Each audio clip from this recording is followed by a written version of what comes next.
कानपुर से दरअसल कानपुर बिकरू कांड की जांच में बड़ा खुलासा हुआ है। ये बड़ी जानकारी आप तक हम पहुंचा रहे हैं। पुलिस की चार्जशीट में बड़ा खुलासा हुआ है। दबिश देने गई पुलिस टीम नहीं कर पाई फायरिंग। ये बड़ी जानकारी, 4 पुलिसकर्मी हथियार होने के बावजूद नहीं कर पाए फायर।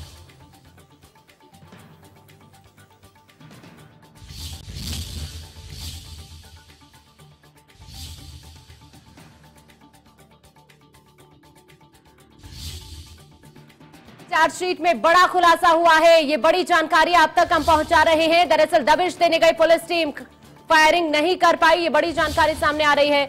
4 पुलिसकर्मी हथियार होने के बावजूद भी फायर नहीं कर पाए। और ज्यादा जानकारी के लिए हमारे साथ राहुल वाजपेयी हमारे संवाददाता हमारे साथ जुड़ चुके हैं। राहुल, क्या जानकारी सामने आ रही है? ये बड़ा खुलासा होता हुआ कानपुर बिकरू कांड में। जी, निश्चित तौर पे जो 2 और 3 जुलाई की रात को बिकरू में चौबेपुर थाना क्षेत्र के बिकरू में जिस तरीके से विकास दुबे ने 8 डिप्टी एसपी समेत 8 पुलिसकर्मियों की हत्या कर दी थी, कहीं ना कहीं अब न्यायालय में जो चार्जशीट दाखिल करी गई है उसमें नित्य नए खुलासे हो रहे हैं। जिस तरीके से खुलासा हुआ है चार्जशीट के आधार पर कि जो पुलिसकर्मी थे वो फायर नहीं कर पाए और जबकि उनके पास हथियार थे, वेपन थे, वो विकास दुबे की गोलियों का जवाब नहीं दे पा रहे थे, वो हथियार नहीं चला पा रहे थे। एक बड़ा खुलासा है क्योंकि कहीं ना कहीं अब ये सवाल उठता है क्या पुलिस कर्मियों को हथियार सिर्फ देखने के लिए दिए जाते हैं? जब इस तरीके की घटना निकलकर सामने आती है तो जाहिर सी बात है आकांक्षा, हथियार का जवाब उनको हथियार से ही देना पड़ेगा। जिस तरीके से विकास दुबे और उसके गुर्गे गोलियां चला रहे थे उस तरीके से पुलिस टीम को भी फायरिंग करनी चाहिए। जी बहुत जरूरी था एक स्ट्रिक्ट एक्शन लेना, लेकिन जिस तरह से लगातार इस मामले की जांच हो रही है, एक के बाद एक बड़े खुलासे सामने आ रहे हैं इस पूरे मामले को लेकर। जी बिल्कुल, निश्चित तौर पर जिस तरीके से जब से न्यायालय में चार्जशीट दाखिल करी गई है नित नए खुलासे हो रहे हैं। लगातार विकास दुबे और उसके गुर्गों को लेकर जिस तरीके से विकास अभी पूर्व में ही खुलासा हुआ कि जिस तरीके से विकास की सल्तनत को संभालने के लिए प्रभात और अमर दुबे का झगड़ा होता है, उसके बाद अमर का हमीरपुर में एनकाउंटर पुलिस करती है, तो कहीं ना कहीं इस तरीके से लगातार खुलासे हो रहे हैं। और जैसा आज ये एक बड़ा खुलासा है कि पुलिस की टीम फायर नहीं कर पाई बदमाशों पे, अपराधियों पे, तो ये एक चिंता का विषय है उत्तर प्रदेश पुलिस के लिए, क्योंकि एक बड़ा सवाल उठता है कि आप जिस तरीके ऐसी दबिश में जाते हैं, अगर इस तरीके की कार्रवाई को अंजाम नहीं दे पा रहे तो एक बड़ा सवाल खड़ा होता है। ठीक है, शुक्रिया आपका राहुल, तमाम जानकारी पहुंचाने के लिए। अपडेट्स हम आपसे लेते रहेंगे और इसी बीच एक और बड़ी खबर का रुख करेंगे। हाथरस से बड़ी जानकारी सामने आ रही है, उससे हम आपको रूबरू करा देते हैं। हाथरस से जबलपुर की महिला चिकित्सक का कनेक्शन जो निकला है, ये बड़ी जानकारी। दरअसल डॉक्टर राजकुमारी बंसल ने अपने फेसबुक पोस्ट को डिलीट किया है। समुदाय विशेष को लेकर लगातार पोस्ट किए थे और अब डिलीट कर दिया गया। भड़काऊ होने के आरोपों के बाद पोस्ट को हटा दिया गया है। ये बड़ी जानकारी से हम आपको रूबरू करा रहे हैं। मीडिया से लगातार बच रही है ये डॉक्टर बंसल, जिसका जबलपुर कनेक्शन सामने आ रहा है। ये बड़ी जानकारी से हम आपको रूबरू करा रहे हैं। हाथरस से जबलपुर की महिला चिकित्सक का कनेक्शन सामने आ रहा है, लेकिन डॉक्टर राजकुमारी की तरफ से जो पोस्ट किए गए थे उन्हें अब डिलीट कर दिया गया है उन्होंने। ये बड़ी जानकारी से हम आपको रूबरू करा रहे हैं।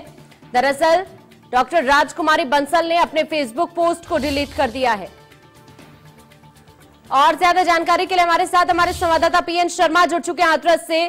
पीएन शर्मा, देखिए एक के बाद एक खुलासे हाथरस कांड को लेकर सामने आ रहे हैं, लेकिन ऐसे बीच ये जो डॉक्टर बंसल थी इसकी तरफ से कुछ पोस्ट किए गए थे और अब उन्होंने पोस्ट को हटा दिया है।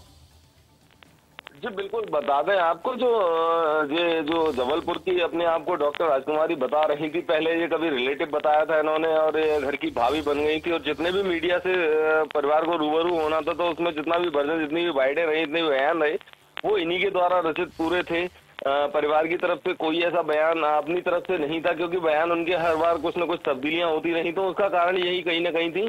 और जब इनको मीडिया पे जब इनका खुलासा हुआ या फिर ये कहें कि जब इनका पिक्चर चलाया गया तो यहाँ से गायब हो गए और उसके बाद में ये अपने जबलपुर पहुंच गए। इनके द्वारा वही सीधा सा कहा जा सकता है कि एक डर का साथ देने की बात कही जा रही थी, लेकिन इनके ही द्वारा कहीं ना कहीं यदि कहा जाए कि राजनीतिक मुद्दा इनके द्वारा बनाया गया या इस मामले को पूरा बढ़ाने का प्रयास किया गया, कहीं ना कहीं फैमिली को बिल्कुल अलग कर दिया गया, जो फैमिली का एक सांत्वना मिलनी चाहिए थी। वो दर्द था, वो दर्द एक राजनीतिक स्टैंड में बदल के चला गया। हाँ। जो इनके बयान थे वो बिल्कुल तब्दील होते रहे हर बार, क्योंकि परिवार के बयानों को। जी ठीक है, शुक्रिया आपका पीएन शर्मा, तमाम जानकारी पहुंचाने के लिए। अपडेट्स हम आपसे लेते रहेंगे।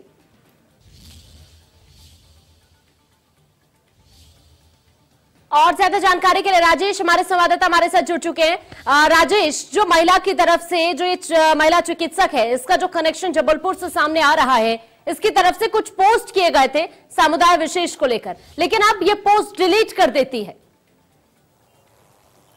बिल्कुल आकांक्षा, देखिए डॉक्टर राजकुमारी बंसल हैं जो हाथरस गई हुई थी और हाथरस में पीड़ित परिवार की भाभी बनकर इन्होंने मीडिया को अधिकृत बयान दिए थे और लगातार सुर्खियों में तब से रही हैं। जबलपुर आने के बाद लगातार जो है वो इनके जो हाथरस घटना के पहले के हाथरस घटना के समय इन्होंने लगातार अपने फेसबुक पेज पर पोस्ट किए हुए थे, जातिगत पोस्ट थे वो, और उन सारे पोस्टों को आज जो है वो इन्होंने डिलीट कर दिया है। और पहले अपनी फेसबुक प्रोफाइल को ब्लॉक किया था, लेकिन फिर पोस्ट डिलीट करने के बाद इनको खोल दिया गया। मेडिकल जो है, मेडिकल में ये तैनात है, फॉरेंसिक एक्सपर्ट के तौर पर ये तैनात है। छुट्टी इन्होंने 3 दिन की ली थी वहां से, और उसके बाद ये हाथरस पहुंची थी। और लगातार इनके ऊपर आरोप लगे हैं कि जो पीड़ित परिवार था उनके परिवार का सदस्य बनकर ये मीडिया को बयान दे रही थी और वहां गांव वालों को और जो घर वाले थे परिजन उनको भी भड़का रही थी। ठीक है, शुक्रिया आपका राजेश, तमाम जानकारी पहुंचाने के लिए। और इसी बीच हाथरस से एक और बड़ी खबर का रुख करते हैं। बड़ी जानकारी हाथरस से सामने आ रही है।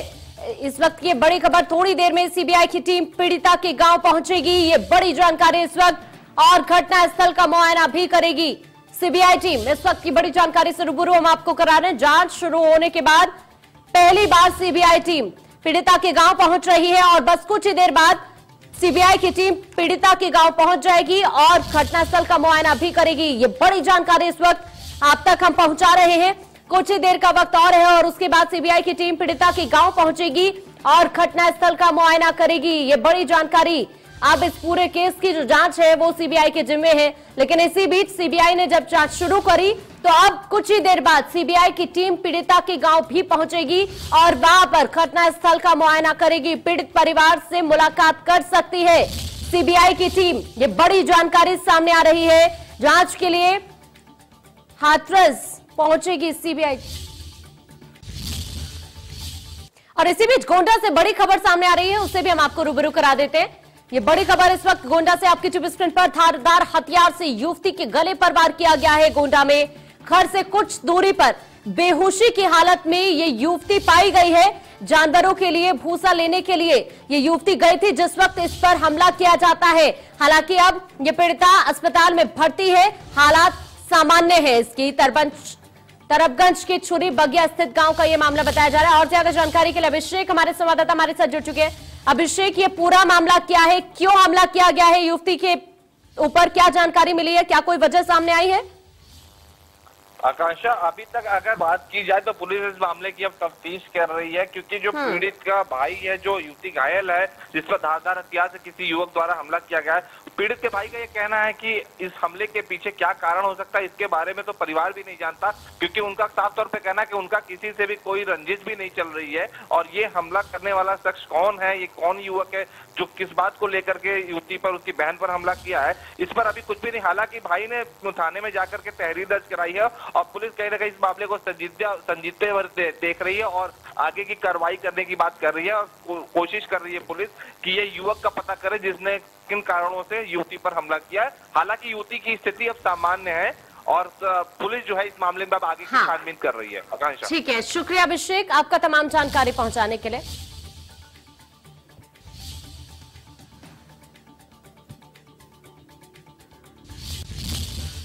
और इसी बीच लखनऊ से बड़ी खबर सामने आ रही है, उससे हम आपको रूबरू करा देते हैं। इस वक्त ये बड़ी खबर लखनऊ से, उपचुनाव के लिए बीएसपी की टीम तैयार है। इस वक्त की बड़ी जानकारी, चुनाव आयोग को सौंपी गई है प्रचारकों की सूची।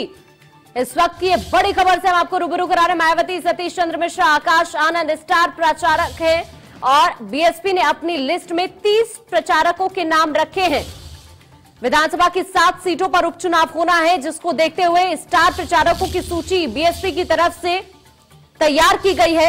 ये लखनऊ से बड़ी जानकारी हम आप तक पहुंचा रहे हैं। उपचुनाव के लिए बीएसपी की टीम पूरी तरह से तैयार है और उसी को देखते हुए चुनाव आयोग को सौंपी प्रचारकों की सूची, जिसमें नाम मायावती, सतीश चंद्र मिश्रा और आकाश आनंद का भी है, जो स्टार प्रचारकों की सूची में शामिल है। बीएसपी ने अपनी लिस्ट में 30 प्रचारकों के नाम रखे हैं। दरअसल विधानसभा की 7 सीटों पर उपचुनाव होना है, उसी को देखते हुए बीएसपी ने अपने स्टार प्रचारकों की सूची जारी कर दी है और इस सूची में 30 चेहरे हैं जो स्टार प्रचारक की लिस्ट में शामिल है। चुनाव आयोग को सौंपी गई है प्रचारकों की सूची। ये बड़ी जानकारी से हम आपको रूबरू करा रहे हैं। मायावती, सतीश चंद्र मिश्रा, आकाश आनंद स्टार प्रचारकों की सूची में शामिल है। बीएसपी ने अपनी लिस्ट में 30 प्रचारकों के नाम रखे हैं जो चुनाव आयोग को सौंपी गई है। 7 सीटों पर विधानसभा उपचुनाव होना है और उसी को देखते हुए बीएसपी की तरफ से पूरी टीम तैयार कर ली गई है और बीएसपी ने अपने 30 प्रचारकों की सूची चुनाव आयोग को सौंपी है।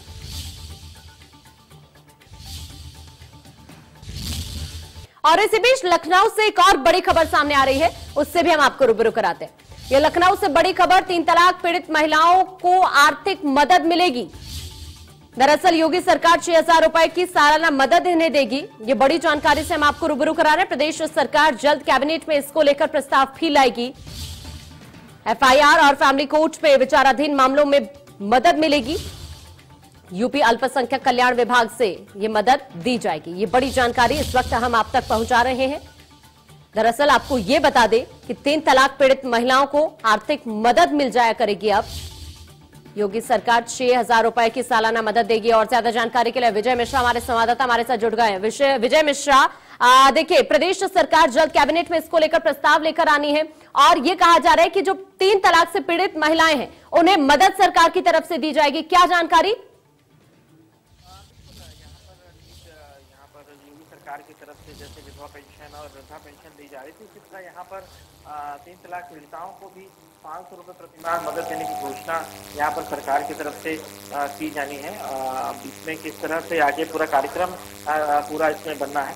हालांकि जानकारी के अनुसार यहाँ पर जो एफआईआर या जो फैमिली कोर्ट में जो मामले चल रहे हैं, सिर्फ उन्हीं पीड़िताओं को ही सरकार यहाँ पर ये मदद देगी और 6,000 सालाना ये मदद रहने वाली है। ये माना जा रहा है कि उत्तर प्रदेश में करीब 7,000 महिलाएं ट्रिपल तलाक से पीड़ित हैं जो कि रजिस्टर्ड हैं यहाँ पर उत्तर प्रदेश सरकार के इसमें, जिसमें उन्होंने मुकदमे रजिस्टर्ड कराए हैं या उन्होंने एफआईआर दर्ज कराई है। तो इस तरह से करीब 7,000 महिलाएं अभी तक चिन्हित हुई हैं और इसके लिए अल्पसंख्यक कल्याण विभाग जो है वो पूरी योजना तैयार कर रहा है और माना जा रहा है कि इस कैबिनेट बैठक में सरकार की तरफ से इसे पास कर दिया जाएगा। इसके जरिए से जो 3 तलाक पीड़ित महिलाएं हैं उन्हें सरकार की तरफ से कुछ मदद कर सकेंगी। हाँ, और सबसे बड़ी बात यह भी है कि देखिए जिस तरह से मदद मिलेगी ये खुद में बड़ी बात हो जाती है, क्योंकि योगी सरकार भी तमाम कोशिश कर रही है। महिलाओं के लिए काफी कदम योगी सरकार की तरफ से भी उठाए जा रहे हैं।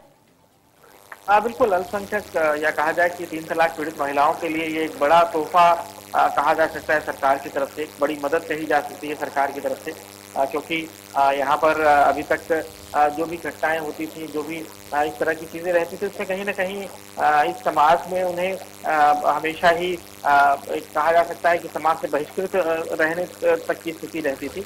तो सरकार की तरफ से इसमें सबसे पहल एफआईआर के मुकदमे की गई और अब इसमें मदद देने की भी बात सरकार की तरफ से की जा रही है। तो जाहिर है कि कहीं ना कहीं इससे काफी बल मिलेगा महिलाओं को और वो सब अपने ऊपर हो रहे अत्याचार या इस तरह की घटनाओं को लेकर के खुलकर के सामने आएंगी।